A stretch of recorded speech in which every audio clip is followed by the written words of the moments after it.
ఈరోజు నా గెస్ట్ ఎవరో తెలుసా? బోడవరపు సుధాకర్.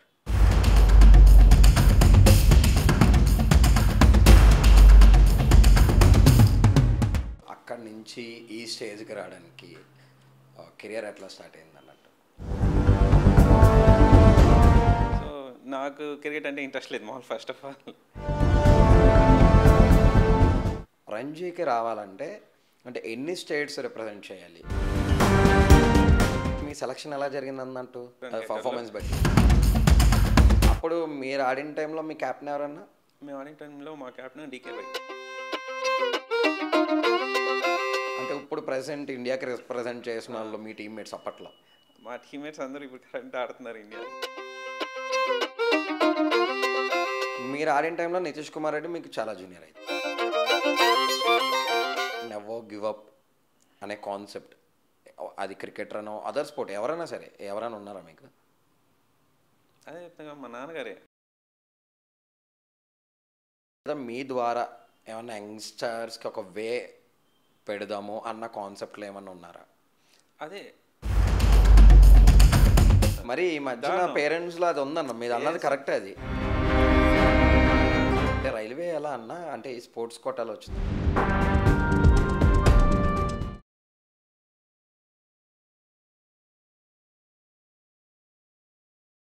హాయ్, హలో, నమస్తే, వెల్కమ్ టు అనంతర స్పోర్ట్స్.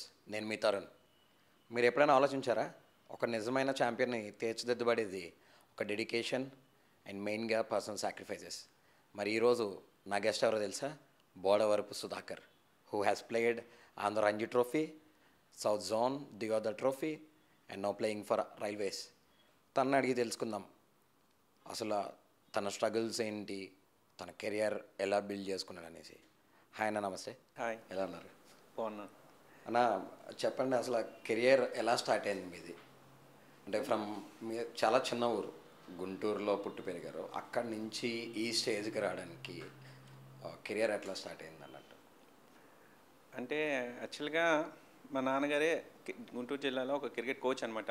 ఆయన కూడా చాముండి సార్ వీళ్ళతో పాటు ఆయన కూడా ఆడారు వాళ్ళతో పాటు. ఓకే. సో ఆయన మా నాన్నగారి ఫ్రెండే అనమాట. సో అలా కొంచెం క్రికెట్ గురించి ఆయన గుంటూరులో కోచ్ అనమాట. ఓకే. సో నాకు క్రికెట్ అంటే ఇంట్రెస్ట్ లేదు మామూలు ఫస్ట్ ఆఫ్ ఆల్. ఏంటంటే నేను బాగా చదువుకుంటున్నాను. అలాగా డాడీ ఫోర్స్ చేయడం వల్ల కోచింగ్ వెళ్ళి చేసేవాడిని. అంటే ఒక కోచ్ కొడుకుగా నేను 19 దాకా స్టేట్ ఆడలేదన్నమాట. ఆయన జిల్లాలో కోచ్, ఆయన కింద ఎంఎస్కే ప్రసాద్ గారు కానీ సో చాలామంది, ఈవెన్ గుంటూరు నుంచి ఆల్మోస్ట్ ఆడిన రంజీ ట్రోఫీ ప్లేయర్స్ అందరూ ఆయన అండర్లోనే ఆడారు మ్యాక్సిమం. కాకపోతే నేను ఆడలేదు. సో ఆయనకి కొంచెం అది ఉండేదన్నమాట.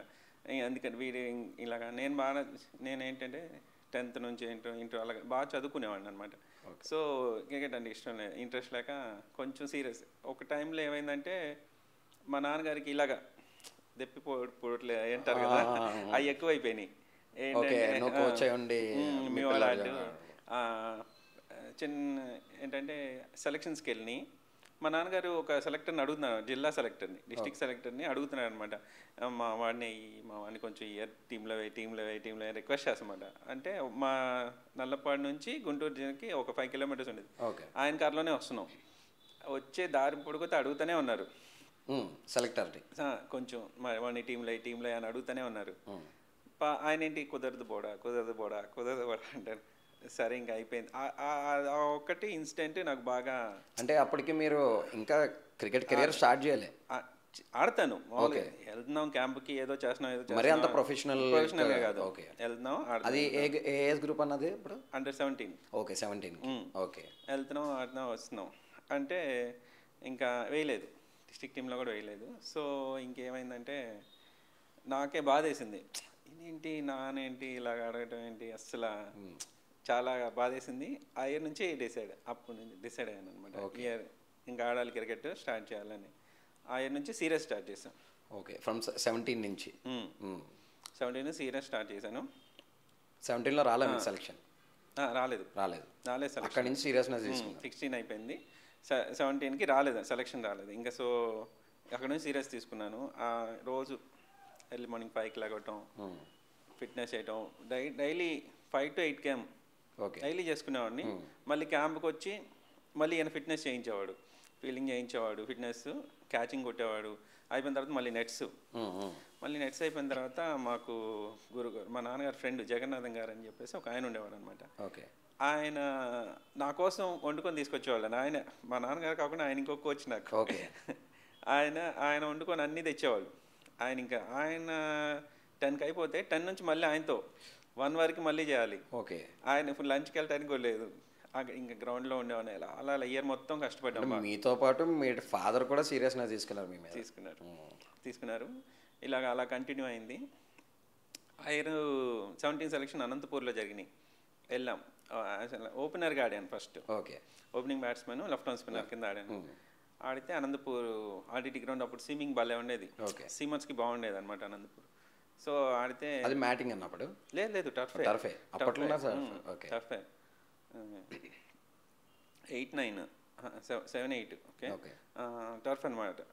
బాగా స్విమ్మింగ్ బాగుండేది అసలు. ఆడాము. ఆ ఇయర్ సెలక్షన్ రాలేదు 17. ఎంఎస్కే గారు వీళ్ళు కూడా అక్కడ రంజీ ట్రోఫీ మ్యాచ్ ఆడాము మేము ఆడింది అయిపోయిన తర్వాత. సో ఇంకా ఆ ఇయర్ రాలేదు. మళ్ళీ 19కి విజయనగరం వచ్చాం. విజయ్ స్టేడియంలో సెలక్షన్స్ అయింది 19. ఆ ఇయర్ కూడా వర్షాలు పడి అన్నీ పోయింది. ఓకే. ఇంకా అవ్వట్లేదు అనమాట. మళ్ళీ నెక్స్ట్ ఇయర్ నెక్స్ట్ 17కి సెలెక్ట్ అయిపోయారు. అవ్వలే అంటే డిస్ట్రిక్ట్ వరకే. ఓకే. డిస్ట్రిక్ట్స్ స్టేట్ రిప్రజెంట్ చేయలేదు. ఓకే. ఫస్ట్ ఆఫీషియల్ స్టేట్ ఏ ఏజ్ గ్రూప్ అన్న మీది? 19. ఇంకా నెక్స్ట్ 17 తర్వాత ఇంకా ఆబ్వియస్గా 19. ఓకే. 19 స్టేట్కి రిప్రజెంట్ చేశారు. 19 స్టేట్. ఓకే. తర్వాత అంటే రంజీకి అందరికీ ఒక డౌట్ ఉంటుంది అన్న, రంజీకి రావాలంటే అంటే ఎన్ని స్టేట్స్ రిప్రజెంట్ చేయాలి? అంటే దానికంటూ సెపరేట్ సెలక్షన్స్ ఉంటాయా, లేదా బై నార్మల్గా వెళ్ళిపోతే తీసుకుంటారా అన్నట్టు? ఇప్పుడు చూడండి, ఇప్పుడు మీరు 17 అన్నారు, 17 ట్రయల్స్ జరిగినాయి. డిస్ట్రిక్ట్ టీం తీసిన తర్వాత డిస్ట్రిక్ట్ నుంచి స్టేట్ టీం సెలెక్ట్ చేస్తారు. అట్లా రంజీకి కూడా ఇదే ప్రాసెసా, దానికి ఏమైనా డిఫరెంట్ ప్రాసెస్ ఉంటుందా? అంటే యాక్చువల్గా రెగ్యులర్గా ఆడేవాడికి ఒక ప్రిఫరెన్స్ ఉండిద్ది. ఓకే. డైరెక్ట్గా వచ్చేవాడికి ఒక ప్రిఫరెన్స్ ఉండిద్ది. ఓకే. ఇప్పుడు ఏజ్ గ్రూప్ 23 ఈ సికే నాయక్ ట్రోఫీ లాస్ట్ అనమాట. ఓకే. ఏజ్ గ్రూప్ అది అయిపోయిన తర్వాత ఇంక వాడేంటి సీనియర్స్ ఆల్మోస్ట్ డోర్ తడతా ఉంటాడు అనమాట. వాడి పర్ఫార్మెన్స్ ఉంటే డైరెక్ట్గా వెళ్ళిపోతాడు. ఓకే. అంటే రిప్రజెంట్ ఓకే తను యావరేజ్గా పర్ఫామ్ చేస్తున్నాడు అంటే కంపల్సరీ రంజీ ట్రోఫీకి వెళ్ళిపోతాడు. ఓకే. సో వాడికి ఒకవేళ వెళ్ళలేదంటే వాడికి నెక్స్ట్ ఏంటి, ఇప్పుడు కంటిన్యూస్గా స్టేట్ ఆడుతున్నాడు, ఒకే గ్యాప్ రాకుండా ఉండాలంటే next seniors Ranji trophy. Okay. 3 ఉంటాయి, Ranji trophy, Syed Mushtaq Ali, Vijay Hazare, 3 1 days, T20 4 day multi day 3 ఉంటాయి. సో వాడికి నెక్స్ట్ ఏజ్ గ్రూప్ ఏంటంటే రంజీ ట్రోఫీ. సో వాడికి కొంచెం ప్రిఫరెన్స్ ఉండేది అంటే లాస్ట్ ఇయర్ స్టేట్ ఆడితే. ఓకే. ఓకే. ఓకే. కొత్త ఏజ్ గ్రూప్ అయిపోయింది కాబట్టి ఎక్కువ ప్రిఫరెన్స్ ఉండేది. ఓకే. అంటే 100కి 30% ఎక్కువ ఛాన్స్ వీడి కన్సిడర్ చేయాలి కంపల్సరీగా అని. ఓకే. సో కొత్తగా వచ్చేవాడికి ఏంటంటే వాడు ఎక్స్ట్రాడినరీ అయి ఉండాలి. ఇప్పుడు రంజీ ట్రోఫీ ఉండిద్ది, almost 14 to 15 players confirm players ఉంటారు. లాస్ట్ ఇయర్ ఏజ్ గ్రూపులు కానీ రెగ్యులర్గా పర్ఫామ్ చేసేవాళ్ళు కానీ ఒక 10 మంది 11 మంది ఎవరైతే ఉంటారో వారు రెగ్యులర్గా ఉంటారు రంజీ ట్రోఫీలో. వాళ్ళు మార్చడానికి అవ్వదు, కంటిన్యూ పర్ఫామ్ చేస్తూ ఉంటారు, వాళ్ళని చేంజ్ చేయడానికి అవ్వదు.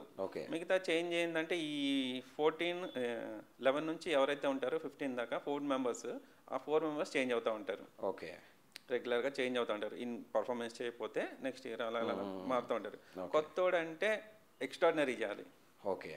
అంటే దిగితే 100 మిరాకిల్స్ అనమాట. దిగితే 100 తీస్తే 5 ఎక్స్ట్రాడినరీగా చేస్తే ఇతను ఓకే పనికొస్తాడు. అంటే వన్ డేస్ టీంలోనో దేనిలోనో ఫస్ట్ ఛాన్స్ ఇస్తారు. డైరెక్ట్ రంజీ ట్రోఫీ అనేది కష్టం యాక్చువల్గా.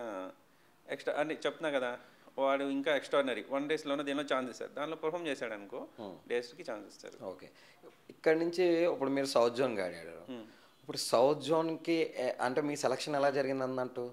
అంటే సౌత్ జోన్ అంటే మన సౌత్ స్టేట్స్ ఉంటాయి కదా, ఏది 6 స్టేట్స్ ఉంటాయో, హైదరాబాదు, తమిళనాడు, కేరళ, గోవా, కర్ణాటక, ఓకే, ఇలా ఏ అయితే ఉన్నాయో 6 స్టేట్స్ అందరికి మనకి సౌత్ టోర్నమెంట్ అయితే first Ranji trophy south tournament ఇదివరకు. ఓకే.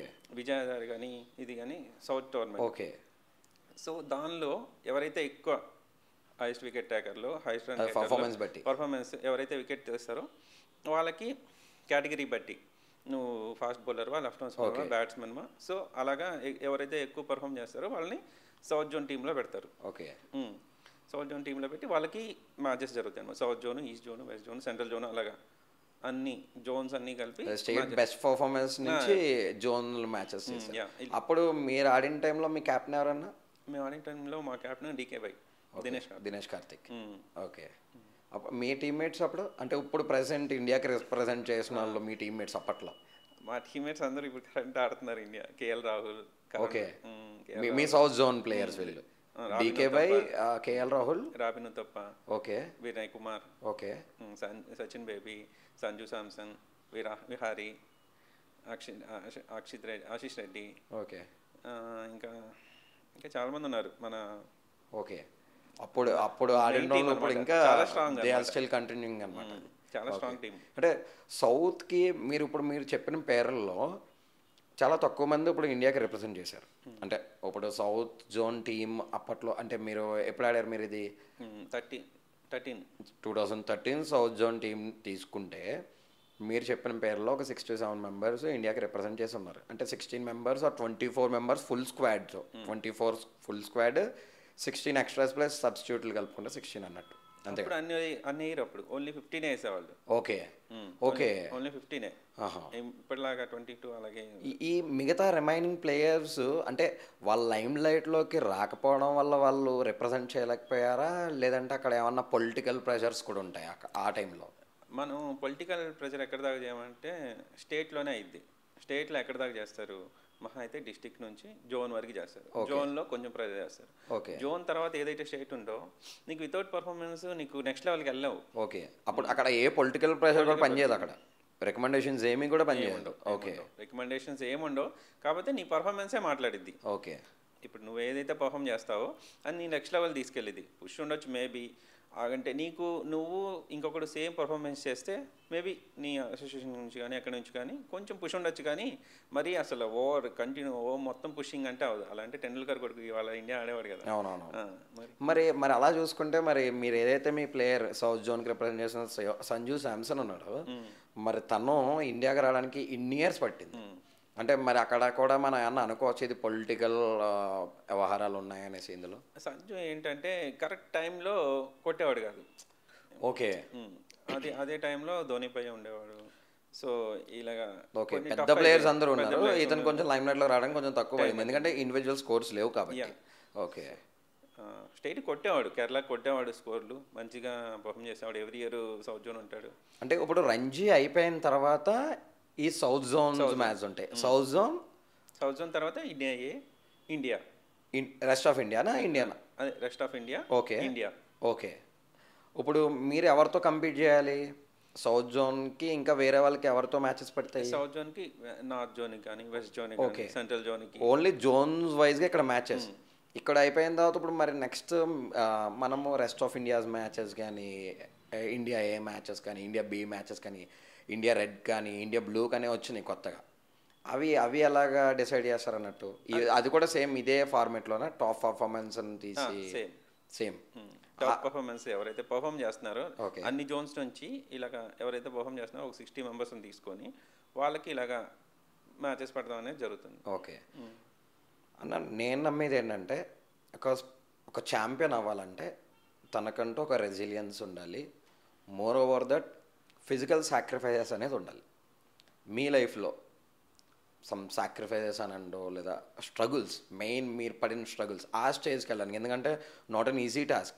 ఫస్ట్ మీరు ఆంధ్ర రంజీకి రిప్రజెంట్ చేశారు, దెన్ ఆఫ్టర్ దట్ సౌత్ జోన్కి ఆడారు, అండ్ తర్వాత అదే స్పోర్ట్స్లో ఇప్పుడు రైల్వేకి రిప్రజెంట్ చేస్తున్నారు. సో ఇంత వ్యాస్ట్ ఎక్స్పీరియన్స్ ఉన్నా మీరు ఎన్ని స్ట్రగుల్స్ ఫేస్ చేస్తే ఈ రేంజ్? ఎందుకంటే 99కి ఎవడు కూడా సూపర్ స్టార్ అవ్వడు, వితౌట్ హార్డ్ వర్క్ ఎవరు కూడా సూపర్ స్టార్ అవ్వరు. అంటే మీరు ఎన్ని స్ట్రగుల్స్ పడ్డారు ఈ స్టేజ్కి రావడానికి? అదే చెప్తున్నా కదా, నేను 19 వరకు స్టేట్ ఆడలేదు. సో 19 నుంచి స్టేట్ ఆడటం స్టార్ట్ చేశాను అనమాట, స్టేట్ రిప్రజెంట్ చేయడం స్టార్ట్ చేశాను. సో ఇంకా అంటే నాకు డే బై డే ఏంటంటే ప్రతిరోజు ఇంప్రూవ్ చేసుకోవాలి. మనం ఎక్కడైతే స్టార్ట్ చేసామో అక్కడ ఉండిపోకూడదు. ప్రతిరోజు ఇంకా బెటర్గా ఎలా డెవలప్ చేసుకోవాలి, ఇంకా స్పిన్ బౌలింగ్ ఎలాగ ఇంప్రూవ్ చేసుకోవాలి, బెస్ట్ కోచెస్ ఎవరున్నారు, ఇండియాలో కాంపిటేటర్స్ ఎవరున్నారు, ఇవన్నీ చూసుకొని దానికి తగ్గట్టు ప్రిపరేషన్ అవ్వాలి. ఓకే. క్వాలిటీ ముఖ్యం, క్వాంటిటీ కాదు. క్వాలిటీ ప్రాక్టీస్ ఎక్కడవుతుంది చూసుకొని అక్కడికి వెళ్ళి కంపల్సరీగా అక్కడ ప్రాక్టీస్ చేసుకునేవాడిని. సో టైం స్పెండ్ చేసేవాడిని. సో ఇంకా బాగా ఏదైతే మనం చేస్తున్నామో సీరియస్గా చేసాం. ఇప్పుడు అన్న ఒక చిన్న డౌట్, 140 crores ఆఫ్ పీపుల్ ఉన్నారు మన ఇండియన్ పాపులేషన్. దాంట్లో ఆడేటోళ్ళు మ్యాక్సిమం ఒక 5-6 crore పీపుల్ ఉంటారు, క్రికెట్ని ప్రొఫెషనల్గా పర్ఫెక్ట్గా ఆడేటోళ్ళు ఉంటారు. ఎందుకని India the best team produce చేయలేకపోతుంది? అండ్ ఇంకోటి మోర్ ఓవర్ దాట్, ఇండియాలో మన సౌత్ ప్లేయర్స్ ఏదైతే ఉన్నారో వాళ్ళకి చాలా చిన్న చూపుగా అంటే పక్కకు పెట్టడం కానీ, ఎందుకంటే సేమ్ నార్త్ పీపుల్ ఎలా ఆడతారో సేమ్ అలానే సేమ్ కంపీట్నెస్ ఉంటుంది మన వాళ్ళతో. ఎందుకనేసి మన సౌత్ వాళ్ళకి అంత ఛాన్సెస్ ఇయ్యరు? మేబీ ఏమైందంటే ఏమైనా నార్త్ డామినేటింగ్ ఎక్కువైంది. అంటే ఎలా ఎలా అంటే సెలెక్టర్స్ వాళ్ళే ఉండటం, కోచెస్ వాళ్ళే ఓకే. ఉండటం. సో ఇప్పుడు నువ్వు నన్ను రెగ్యులర్ చూస్తున్నావు అనుకో, నేను ప్రాక్టీస్ చేసేది నేను బాగా నీకు నచ్చుతాను. అవును. అలాగా వాళ్ళకి ఏంటంటే అక్కడ నార్త్లో ఉన్న వాళ్ళకి ఏంటంటే వాళ్ళు బాగా నచ్చుతారు అనమాట. ఎవడైతే వీడు పర్ఫామ్ చేస్తున్నాడో వాళ్ళకి. మన సౌత్ అంటే ఏంటంటే క్యా సాంబార్ వాళ్ళ అని చెప్పేసి వాళ్ళే అంటారు అనమాట. సో కొంచెం తక్కువే. ఓకే. సౌత్ నుంచి మనం ఆడుతున్నాం అంటే ఎక్స్ట్రాడినరీగా కొంచెం ఎక్స్ట్రా టాలెంట్, ఎక్స్ట్రా ఎఫర్ట్ పెడుతున్నాం కాబట్టి మనం ఇండియా టీంలోకి వెళ్తున్నాం అనమాట. ఓకే. అంటే వాళ్ళ మీద మనం ఇంకా ఎక్స్ట్రా పెట్టాలి. వాళ్ళు 100% పెడితే మనం 200 కంపల్సరీ పెట్టాలి, లేదంటే ఇండియాకి రిప్రజెంట్ చేయలేము. అంటే మీరు ఆడిన టైంలో నితీష్ కుమార్ రెడ్డి మీకు చాలా జూనియర్ అయితే? చాలా జూనియర్. ఓకే. తనతో ఎప్పుడు కూడా మీరు ఇంటరాక్షన్ లేదు? లేదు. లీగ్స్ మన క్లబ్ లీగ్స్ అని అయినాయి. ఓకే. నాకు 2-3 సార్లు ఆడాం, కలిసి ఆడాం. దానికి బౌలింగ్ వేసాను, వికెట్ కూడా తీసాను ఒకసారి. ఓకే. అరే సడన్ ఫేమ్ అన్నట్టు ఒకేసారి వెలుగులో ఎప్పటి నుంచో ఆడుతున్నాడు కానీ సడన్గా ఒకేసారి మీ కెరియర్లో అంటే ఇతను చూసి నేను ఇన్స్పైర్ అవ్వాల్సింది చాలా ఉందిరా అంటే నెవర్ గివ్ అప్ అనే కాన్సెప్ట్, అది క్రికెటర్ అనో అదర్ స్పోర్ట్ ఎవరైనా సరే, ఎవరైనా ఉన్నారా మీకు? అదే చెప్తాను, మా నాన్నగారే. ఇంకా మీ రోల్ మోడల్ మీ నాన్నగారే, ఇంకా no other cricketer, no other sport anything? Okay. మా నాన్నగారి పాపం ఆయన చాలా మంచి లెఫ్ట్ ఆర్మ్ స్పిన్నర్. ఆయన కూడా ఓకే. ఆయన బౌల్ వేస్తే ఎంత క్విక్ వెళ్ళిద్ది, ఆయన పేస్ నాకు రాలేదన్నమాట. ఆ క్విక్లో టర్న్ కూడా అయింది. ఓకే. అసలు అది అచీవ్ చేయడం. మీ నాన్నగారు ఫేస్ అన్న లెఫ్ట్ ఆర్మ్ స్పిన్నర్ ఆయన కూడా. ఓకే. ఓకే. సేమ్ ఇంకా సేమ్ జీన్ వచ్చేసింది మీకు కూడా. సేమ్. ఆయన ఫినిష్ చేస్తే చప్పని వెళ్ళిద్ది. ఓకే. ఆ ఫినిష్ వచ్చుంటే నేను కూడా నెక్స్ట్ లెవెల్ ఆడేవాడిని. సో అదొకటి ఆయన్ని చూసి బాగా నేర్చుకోవచ్చు. ఓకే. ఇప్పుడు సెకండ్ కెరియర్, ఫస్ట్ కెరియర్ అయిపోయింది, ఏదైతే క్రికెట్ ఉందో అది అయిపోయింది. సెకండ్ కెరియర్ ఫ్యామిలీ ఏంటిది అన్నట్టు, మ్యారీడ్, కిడ్స్, ఎలా నడుస్తుంది సెకండ్ కెరియర్? సెకండ్ కెరియర్ అంటే మ్యారీడ్, 2 children ఉన్నారు, పాప బాబు, వైఫ్. మీరు ఒక సీక్రెట్ రివీల్ చేయట్లేదు, నాకు తెలిసింది ఆ సీక్రెట్. మీ వైఫ్కి పోలీస్ డిపార్ట్మెంట్లో కూడా జాబ్ వచ్చింది అన్నట్టు. ఈ కరోనా టైం నుంచే 4 years నుంచి కష్టపడుతుంది. ఓకే. చాలా కష్టపడుతుంది. పిల్లల్ని వదిలేసి కొన్ని రోజులు విజయవాడలో ట్రైనింగ్ తీసుకుంది. కొన్ని రోజులు ఒక 2 years కాకినాడ శ్యామ్ ఇన్స్టిట్యూట్లో ట్రైనింగ్ తీసుకుంది.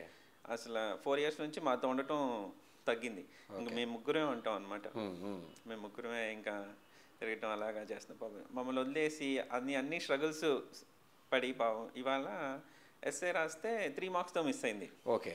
ఫస్ట్ అటెంప్ట్ 3 marksతో పోయింది. కట్ ఆఫ్ 197 అంటే 194తో ఆగిపోయింది. ఓకే.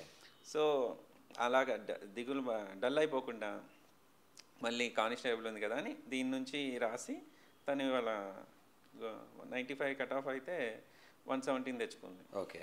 మెరిట్లో ఉంది. Okay, fine. మొత్తానికి అయితే అనుకున్నది సాధించారు. వితౌట్ యూ ఆవిడ అంత దూరం వెళ్ళలేరు కదన్నా, ఎందుకంటే పిల్లల్ని మీరు చూసుకుంటూ ఆమె ట్రైనింగ్ చేసుకుంటూ ఉన్నారు. నాకు రీసెంట్గా తెలిసింది, అది ఇందాక నేను చెప్తారేమో అని చూస్తున్నా, మీరైతే అది రివీల్ చేయట్లే. అపార్ట్ దిస్ అంతా చాలా బాగుందన్న, ఆడేశారు, అయిపోయింది, సెకండ్ కెరియర్ స్టార్ట్ చేసేసారు. నెక్స్ట్ ప్లాన్స్ ఏంటి? అంటే ఇంకా రిప్రజెంట్ చేయాల్సింది ఉందా, లేదా మీ ద్వారా ఏమన్నా యంగ్స్టర్స్కి ఒక వే పెడదాము అన్న కాన్సెప్ట్లో ఏమన్నా ఉన్నారా? అదే ఎవరైతే ఇప్పుడు నేనున్నాను నా గుంటూరు జిల్లా ఇవాళ క్రికెట్ చూసాను అనమాట.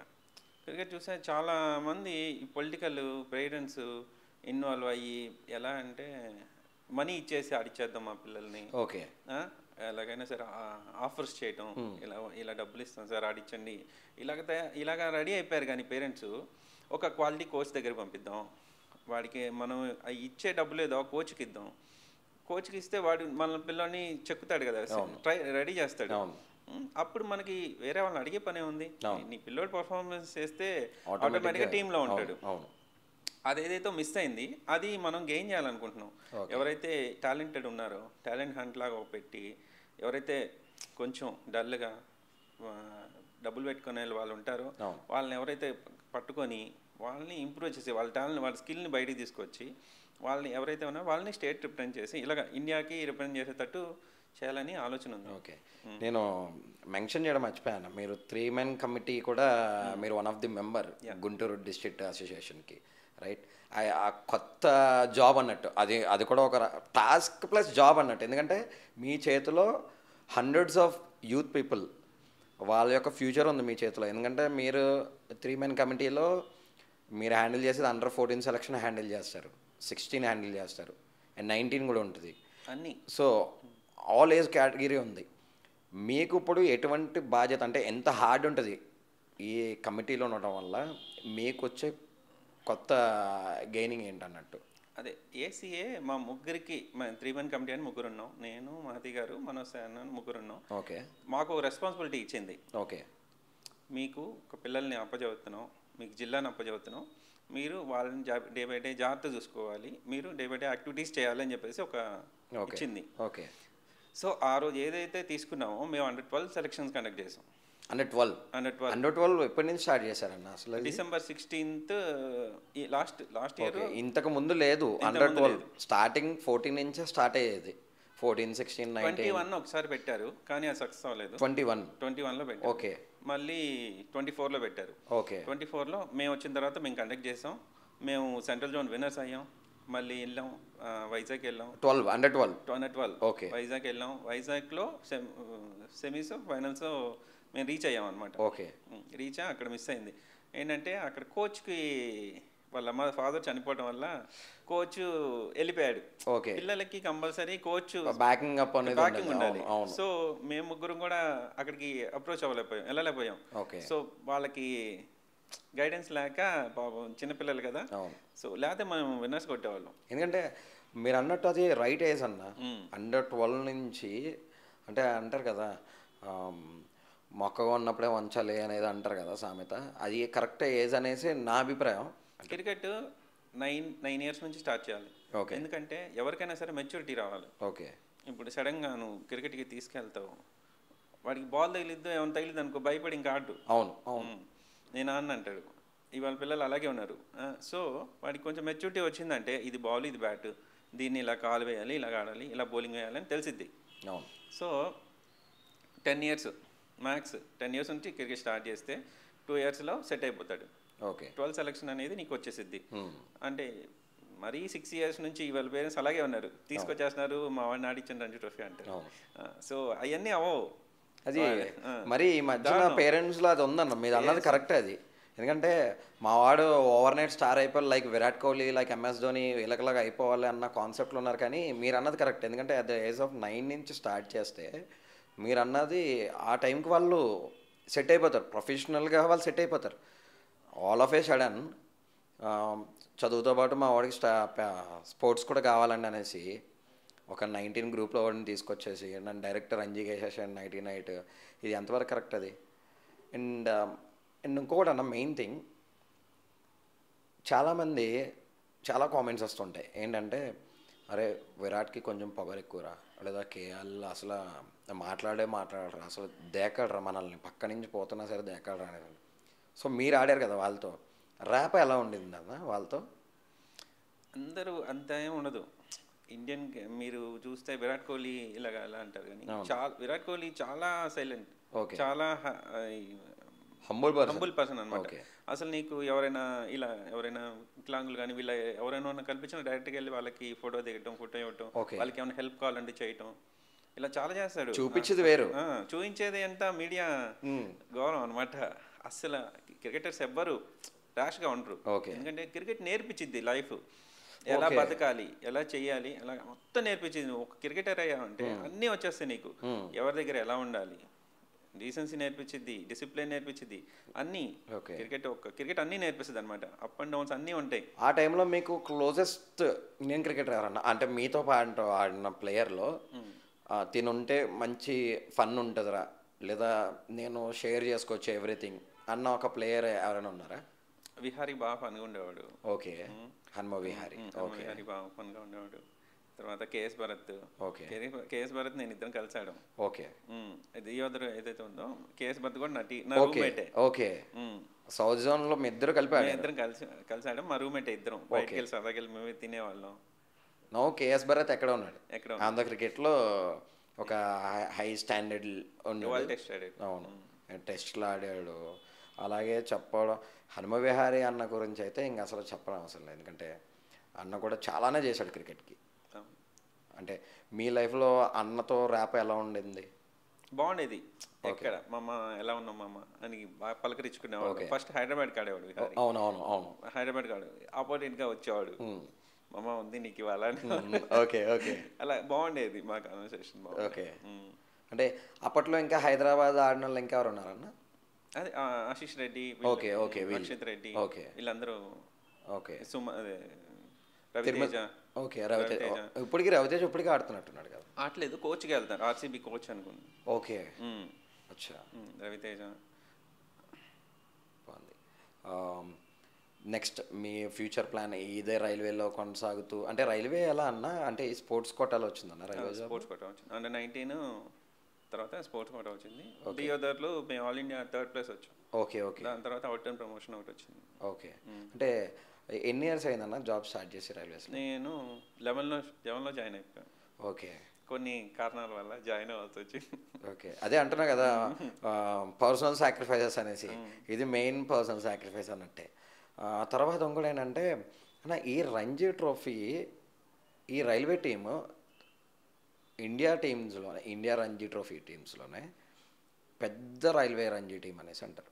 అంటే ఎందుకనేసి అన్న రైల్వేకి అంత ఇంపార్టెన్స్, కానీ రైల్వే నుంచి ఒక టాప్ ప్లేయర్ వచ్చాడు అన్న కాన్సెప్ట్ ఇప్పుడు వచ్చి ఎవరికి లేదు, అంటే రాలేదు, ఎవరికి అంత లైమ్ లైట్లోకి రాలేదు రైల్వే ప్లేయర్స్ ఎవరు.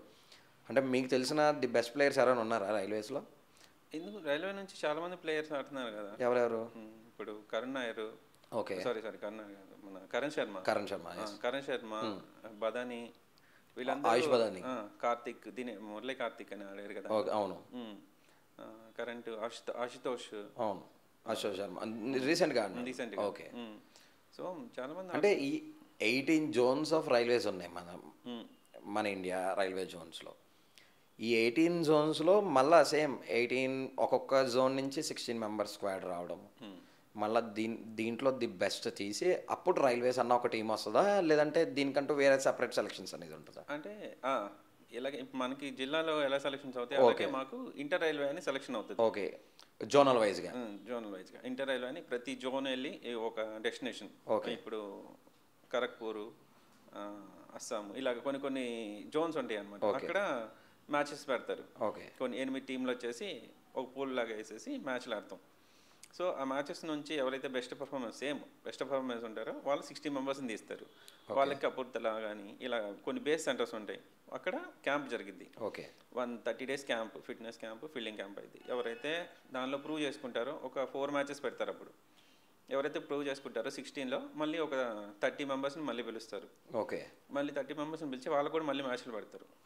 ఓకే, ఇదైతే పెద్ద ప్రాసెస్ కంపేరింగ్ టు ఈ స్టేట్ సెలక్షన్స్తో పోల్చుకుంటే రైల్వే టీమ్ సెలక్షన్ అనేది చాలా పెద్ద ప్రాసెస్. మళ్ళీ 30 మెంబర్స్ నుంచి మళ్ళీ మిక్స్ చేసి 16 తీస్తారు. ఓకే, ప్రాబుల్స్ ఆడించి అప్పుడు ది బెస్ట్ చేస్తారు. Okay, compulsory lot of chances ఇస్తారు అనమాట. కాకపోతే చాలా టఫ్ ఉండేది. ఎలా అంటే ఇప్పుడు నేనే ఉన్నాను, ఒక సర్టన్ రంజీ ట్రోఫీ ఆడితే కానీ అదే స్టేట్ ఇలా వచ్చాను నేను లక్కీగా. కొంతమంది ఇవాళ ఏంటంటే రంజీ ట్రోఫీ ఆడితే కానీ తీసుకోవట్లా. ఓకే, ఇప్పుడు క్లాస్ 4 అనేది తీస్తారు, క్లాస్ 3 జాబ్లు ఇస్తున్నారు, రంజీ ట్రోఫీ ఆడితే కానీ తీసుకోవాలా. సో రంజీ ట్రోఫీ ప్లేయర్సే ఉంటారు ఆల్మోస్ట్ రంజీ మ్యాచ్ లాగే ఉండేది ఇంటర్ రైల్వే కూడా. ఓకే ఓకే, బాగా టఫ్ ఉండిద్ది మ్యాచెస్. రైల్వేకి రిప్రజెంట్ చేసినప్పుడు వాళ్ళ టైమింగ్స్ ఎలా ఉంటాయి అంటే వాళ్ళు మ్యాచ్లో ఆడినా వాళ్ళకి డ్యూటీ టైమింగ్స్ అయిపోతున్నట్టే. ఆన్ డ్యూటీ ఇస్తారు, ఓకే ఆన్ డ్యూటీ ఇస్తారు. మన ఆడటానికి తీసుకుంటారనమాట sports quota. Okay main thing ఇప్పుడు మరి ఇప్పుడు ఒక వర్క్ అలాట్ చేశారు మీకు అంటే కూర్చోబెట్టి అయితే పైసలు ఇవ్వరు. ఇవ్వరు. సో రైల్వేస్ లేవు. మీకు వర్క్ అయితే అలౌట్ చేశారు. ఇన్ కేస్ మ్యాచెస్ కారణాల వల్ల ఆ వర్క్ ఇచ్చిన టైంలో అవ్వకపోతే కనుక ఏమన్నా సీరియస్ యాక్షన్ అనేది తీసుకుంటారా లేదంటే అటువంటిది ఏమి ఉండదు అంటారా? యాక్చువల్గా మాకు ఇచ్చేది అంత సీరియస్ వర్క్ ఎవరు. Okay. స్పోర్ట్స్ కోట ఉండేది, మాకు రిలీఫ్ ఉంటుంది. ఈవినింగ్ ప్రాక్టీస్ చేసుకోవడానికి మాకు కొంచెం టైం ఇస్తారు. ఓకే కొన్ని డిపార్ట్మెంట్స్ కమర్షియల్ ఇలా కొన్ని డిపార్ట్మెంట్స్ కొంచెం టఫ్ ఉంటాయి, కానీ కొన్ని నార్మల్ డిపార్ట్మెంట్స్ అంటే ఓకే ఓకే రిలీవ్ చేస్తారు. రిలీవ్ చేస్తే మేము ఇంకా ఆఫ్టర్నూన్ ఏదైతే 2కి ఇస్తారో ఇంకా రెడీ 4 కల్లా మేము డైలీ ప్రాక్టీస్ అవుద్ది మాకు. ఓకే డైలీ ఆర్ఆర్సీలో డైలీ ప్రాక్టీస్ అయింది, హెడ్ క్వార్టర్స్ అనమాట ఆర్ఆర్సీ.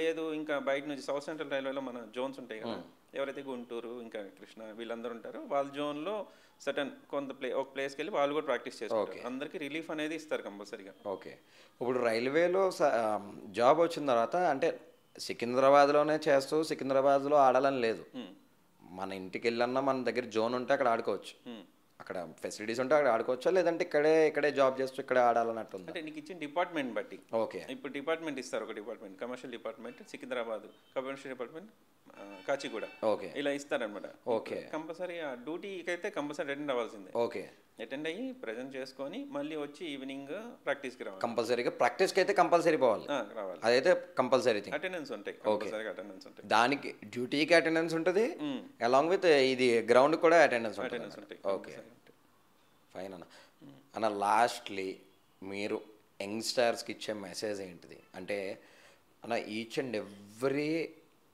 ప్లేయర్కి అంటే క్రికెట్ బ్యాట్ పట్టుకునే ప్రతి పిల్లగాడికి కూడా నేను విరాట్ కోహ్లీ అవ్వాలి లేదా నేను ఎంఎస్ ధోని అవ్వాలి, ఒక ఇండియాకి రిప్రజెంట్ చేయాలి అన్న కాన్సెప్ట్ ఉంటుంది. అంత లాంగ్గా మీరు చూసారు, మీరు చెప్పిన స్ట్రగుల్స్ కానీ మీరు చెప్పిన హడిల్స్ కానీ హ్యాపీ మూమెంట్స్తో పాటు స్ట్రగుల్స్ ఎక్కువ ఉంటాయి ప్రతి స్టోరీలో కూడా.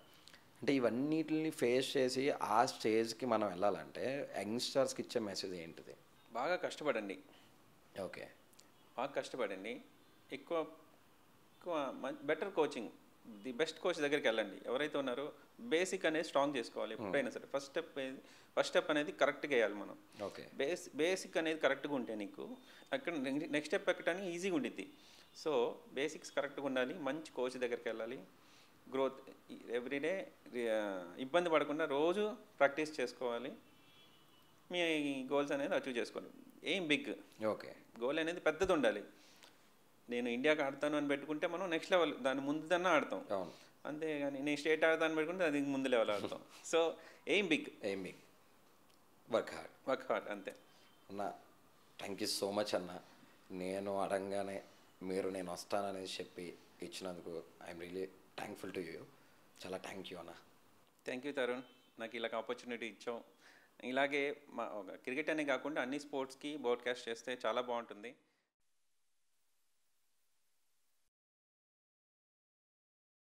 That's it, that's for today. Next week మరో కొత్త స్పోర్ట్స్ పర్సనాలిటీతో మళ్ళా కలుద్దాం. Until then do subscribe, share and like Anantara sports.